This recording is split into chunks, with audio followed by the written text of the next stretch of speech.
In professional football, head coaches are supposed to project strength. They're the generals on the sideline, the final voice in the locker room, the steady hand that never wavers under pressure. When mistakes happen, they defend their players. When the spotlight grows harsh, they stand taller. And that's the expectation.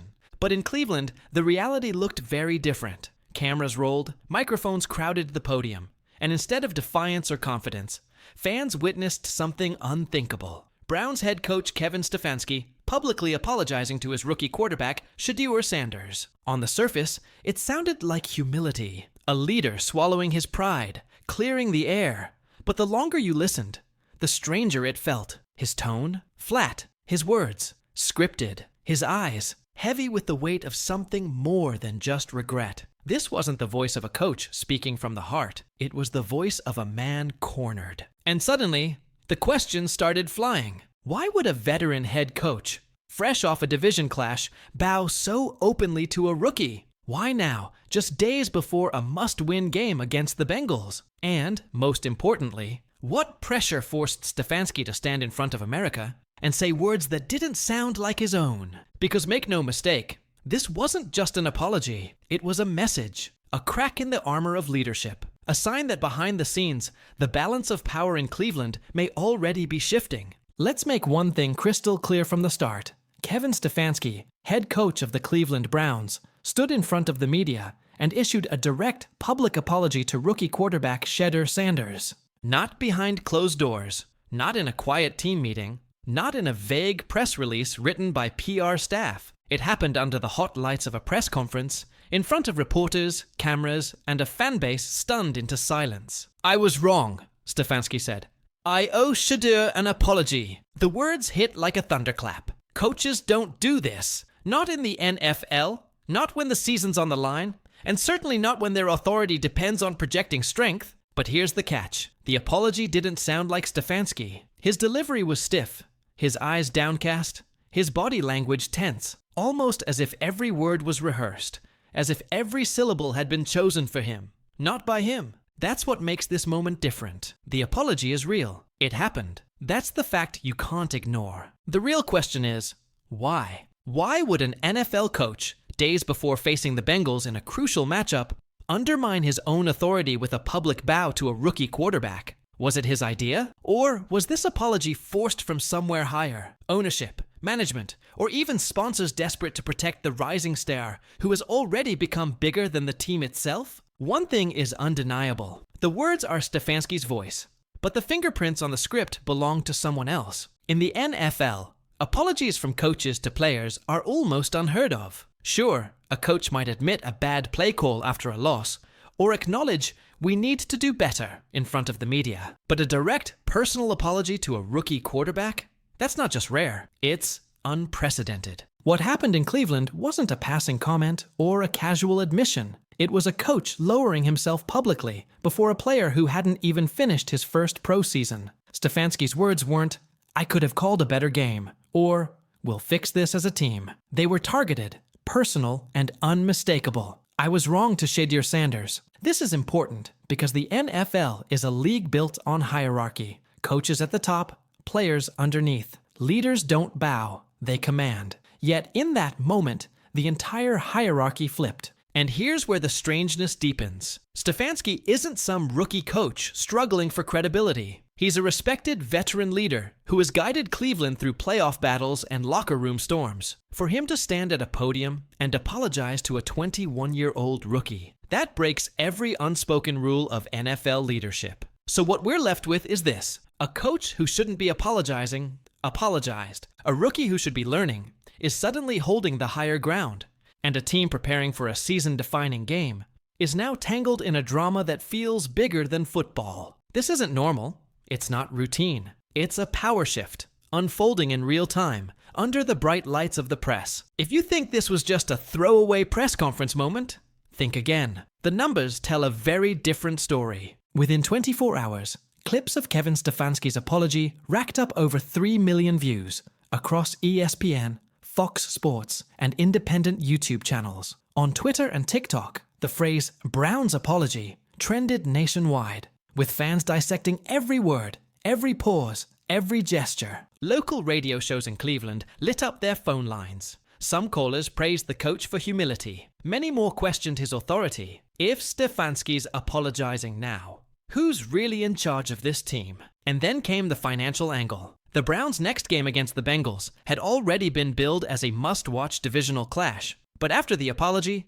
ticket resale prices spiked by 22%, as curious fans wanted to see what would happen when Stefanski and Sanders shared the sideline again. The drama wasn't just emotional, it was profitable. Sponsors noticed too. Several brands tied to the Browns' media deals quietly pushed the narrative of reconciliation, eager to protect Sanders' rising image. Why? Because Shedeur isn't just a rookie quarterback. He's already a marketable figure, and a fractured relationship with his coach threatened that golden image. So when you zoom out, the proof is undeniable. Millions of views, national trends, rising ticket prices. Corporate hands are pushing the story forward. This wasn't just an apology. It was a public spectacle with measurable fallout. A drama that left the NFL richer, the Browns shakier, and Shedeur Sanders at the center of the storm. In today's NFL, no moment stays small. Not when cameras are everywhere, not when fan bases are hungry for controversy, and not when media networks smell blood. Kevin Stefanski's apology should have been a footnote, a short clip buried in post-game coverage, overshadowed by highlights and injury reports. Instead, it became the story of the week. ESPN looped the clip on Get Up and First Take, analysts sparring over whether Stefanski had lost his locker room. Fox Sports ran with a split screen, Stefanski's apology on one side, Shedeur's calm expression on the other, framing it as a showdown between coach and quarterback. Social media accounts clipped and memed the moment, pairing Stefanski's words with captions like, "Who's the boss now?" And then the speculation machine roared to life. Talk shows debated whether ownership had forced the apology. Podcasts whispered about player revolts brewing in the Browns' locker room. Columnists framed it as a case study in modern NFL politics, where the brand of a young star outweighs the authority of his coach. Even fans joined the engine, flooding Instagram comments on the Browns' official page. Stefanski looks scared. This is Shedeur's team now. Coach Prime raised a king. What could have been a 20-second clip turned into a narrative storm. And that's the new reality. In the NFL's media age, perception spreads faster than playbooks. And once the story takes on a life of its own, nobody, not even the head coach, can control it. The NFL thrives on order. Coaches lead, players follow. That hierarchy has kept locker rooms stable, owners comfortable, and the league machine turning without interruption for decades. But Kevin Stefanski's apology to Shedeur Sanders cracked that order in half. Suddenly, the world didn't see a coach commanding authority. They saw a coach bending to it. And that visual alone, a veteran coach apologizing publicly to a rookie, is enough to send shivers through NFL boardrooms. Because here's the truth. This wasn't just about one relationship in Cleveland. It was about perception. If fans and media start believing a rookie can command deference from a head coach, what's next? Players negotiating more power in contracts, rookies dictating terms of play calling, sponsors siding with athletes over organizations. The league doesn't fear apologies. It fears precedent. And Stefanski's moment on the podium set one. It showed that in the modern NFL, fueled by social media, branding, and massive NIL deals, a star rookie like Shedeur Sanders can hold more leverage than the man paid to coach him.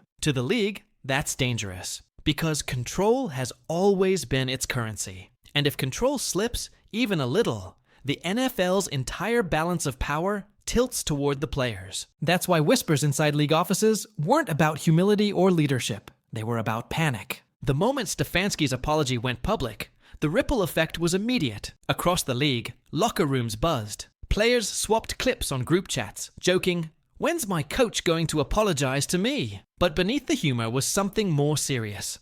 The realization that power dynamics were shifting. If a rookie could command that kind of public respect, then maybe others could too. Agents noticed as well. Several insiders have hinted that in the days after the apology, calls spiked between representatives and front offices. The message was clear. Our guy isn't just a player, he's a brand. Treat him that way. College athletes and their NIL handlers also paid attention. If Shedeur Sanders could walk into the NFL and have a head coach bow publicly, why should any future star accept being treated like just another rookie? The blueprint was right there, unfolding on national television. And of course, The media machine poured gasoline on the fire. Talk shows asked, should more coaches own up to their mistakes? Fan podcasts pushed the question further. Is this the beginning of the end for the old-school NFL hierarchy? What could have been dismissed as a one-off apology had suddenly become a symbol, a flashpoint, a precedent. And that's the contagion effect. One press conference in Cleveland, sparking conversations in Dallas, Kansas City, and every college locker room from Alabama to USC. It only takes one crack in the wall for everyone else to realize the wall can break. For decades, the NFL operated like a pyramid. At the top, owners. Below them, coaches. And at the very bottom, players.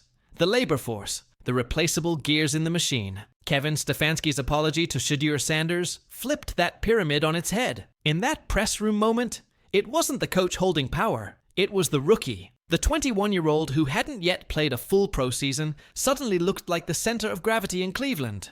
And that inversion goes beyond optics. It's structural. Today's rookies don't just arrive with raw talent. They arrive with millions of social media followers, endorsement deals, NIL money, and fan bases that rival entire franchises. They are brands before they are players, and brands carry leverage. That's what makes this apology so dangerous for the league. It wasn't just Stefanski saying sorry. It was an NFL coach publicly validating that a rookie's brand is bigger than his authority, that the player isn't just a piece of the puzzle, he is the puzzle. The inversion is here. Coaches are no longer just managing teams.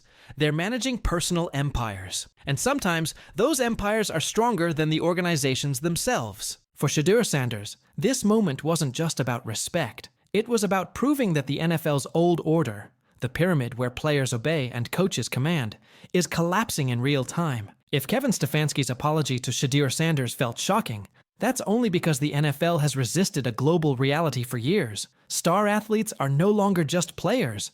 They are enterprises. Look at basketball. LeBron James doesn't just play the game. He runs production companies, controls his own narrative, and wields so much cultural power that the NBA often moves in rhythm with him. Coaches and even executives know, you don't just coach LeBron. You negotiate with the LeBron brand. Look at soccer. Cristiano Ronaldo has more social media reach than most professional leagues combined. When he makes a move, entire markets shift. Clubs don't just sign him for goals. They sign him for the billions in visibility, sponsorships, and global attention his brand guarantees. This is what the NFL has tried to wall off for decades, keeping players as cogs, not brands. But with Shedeur Sanders, that wall cracked. Stefanski's apology wasn't just a coach admitting a mistake. It was a moment of recognition, intentional or not, that a rookie quarterback's brand could eclipse the authority of the man paid to lead him. And if it can happen in basketball with LeBron,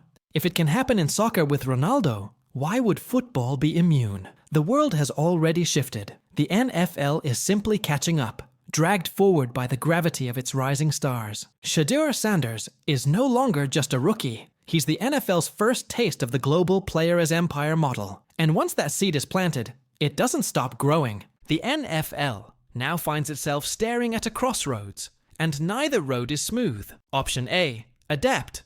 The league could lean into the new reality. Embrace the fact that players like Shedeur Sanders are more than athletes. They are brands, platforms, even movements. That would mean giving them more freedom, more autonomy, and, yes, more leverage in negotiations. It would mean recognizing that sometimes the star quarterback holds just as much power as the head coach, or even ownership. Option B, resist.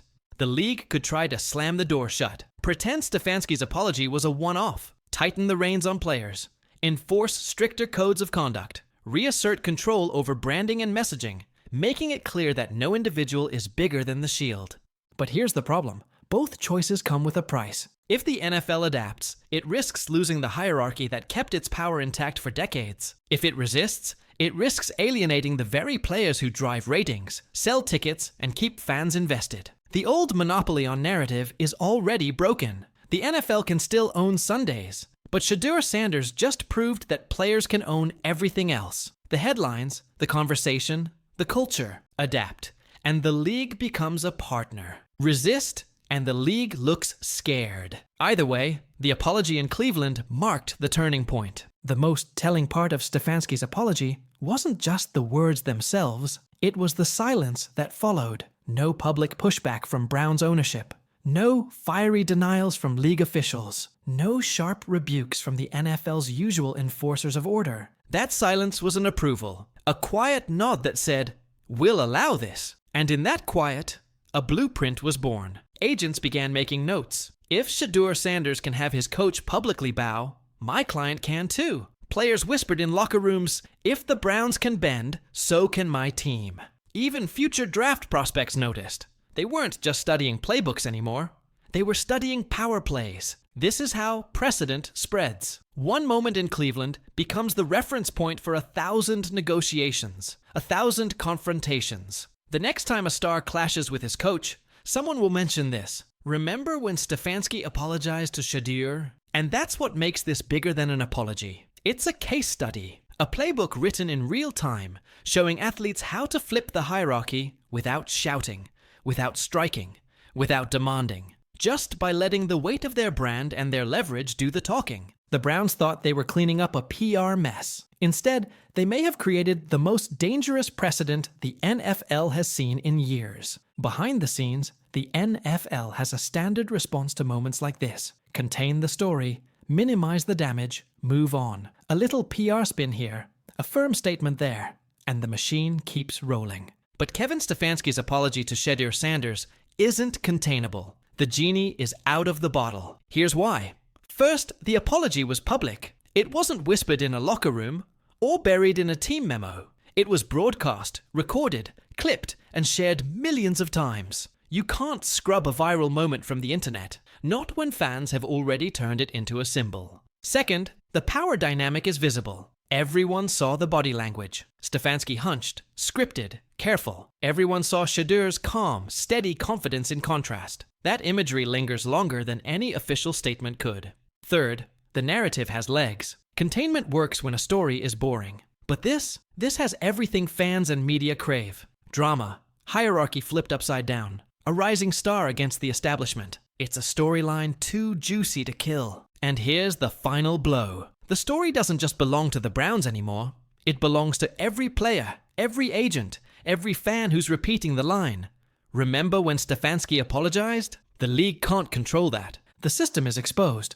The curtain has been pulled back, and no memo from headquarters can stitch it shut again. For decades, the NFL's bargaining chip was simple. Money. Teams promised contracts, bonuses, incentives, and that was enough to lure players in and keep them quiet. But in Cleveland, Kevin Stefanski's apology cracked that model because it proved something money alone can't buy. Respect. Now players and their agents won't just ask, "How big is the contract?" They'll ask, "What kind of partnership are you offering?" The new offer isn't just dollars.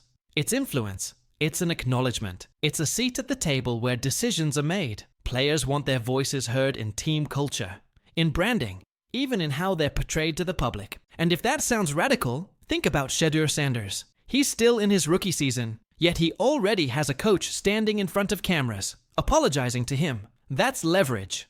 Leverage future stars will look to replicate. From now on, the pitch can't just be, "We'll pay you." It has to be, "We'll respect you, we'll protect your image, and we'll share the power." Money may bring talent to the table, but the partnership will keep it there. And for a league built on hierarchy, that shift is seismic. Every college athlete watching that press conference saw more than just an apology. They saw a glimpse of the future. The last few years have already reshaped the college landscape through NIL deals, name, image, and likeness rights that let student athletes cash in before they ever go pro. The message of NIL was simple. You're not just a player, you're a brand. But Stefanski's apology to Shedeur Sanders took that message further. It showed that brand power doesn't stop at the NFL's front door. In fact, it can force even veteran coaches to bend. So imagine being a 5-star recruit today. You're not just dreaming of touchdowns, you're planning media strategies. You're hiring brand managers. You're preparing not just to play, but to arrive in the league with the same leverage Shedeur carried into Cleveland. And it's not just quarterbacks. Wide receivers, pass rushers, even defensive backs. Anyone with an audience, anyone with a brand, can point to Cleveland and say, "If it happened there, it can happen here." The ripple is already spreading. High school prospects are studying NIL, not just as a payday, but as a training ground for NFL-level influence. College stars are negotiating with schools as if they were businesses. And now, thanks to one press conference, they've seen that power doesn't disappear once you go pro. It multiplies. And that ripple is heading straight for the NFL's shores, whether the league is ready or not. At its core, the NFL has always thrived on two things: control and spectacle. Control over its players, spectacle for its fans. The league's power came from keeping both perfectly balanced. But Kevin Stefanski's apology to Shedeur Sanders shattered that balance. Now, the NFL is stuck with a math problem it cannot solve. You can protect control, or you can protect relevance, but you can't protect both. If the league clamps down, tightening the reins on player influence and demanding obedience from rookies, it risks looking outdated. Fans, especially younger ones, don't want to see stars silenced. They want authenticity, personality, the raw, unscripted drama that athletes like Shedeur embody. If the league loosens its grip, adapting to the new reality of player as brand, it risks losing the iron hierarchy that has kept owners and coaches on top for decades. Every concession chips away at the NFL's authority. Every apology, every partnership, every public bow shifts more power away from the shield. Either way, the numbers don't lie. Shedeur Sanders trends higher than the Browns themselves. Clips of Stefanski's apology outperformed game highlights. Media conversations are about image and power, not X's and O's. The league still owns the field on Sundays, but relevance lives in the spaces between games, on social media, in press conferences, in cultural moments. And in that space, it's the players, not the shield, who dominate. The math is inevitable. The NFL can't have it both ways anymore. And that reality is far scarier than one coach apologizing to one rookie. It was only a few words at a press conference. But those words changed everything. Kevin Stefanski didn't just apologize to Shedeur Sanders.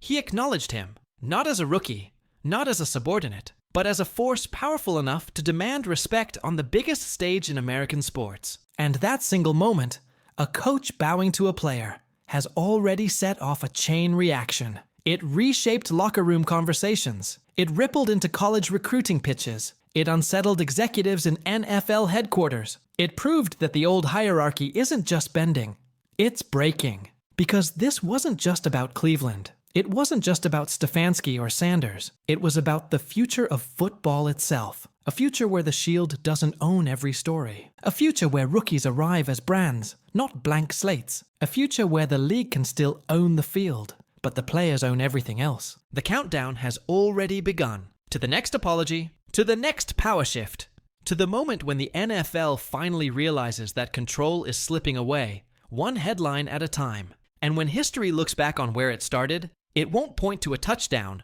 or a Super Bowl, or a trophy. It will point to a microphone in Cleveland, a coach with his head bowed, and a rookie who never had to say a word. This wasn't just an apology. It was the start of a revolution.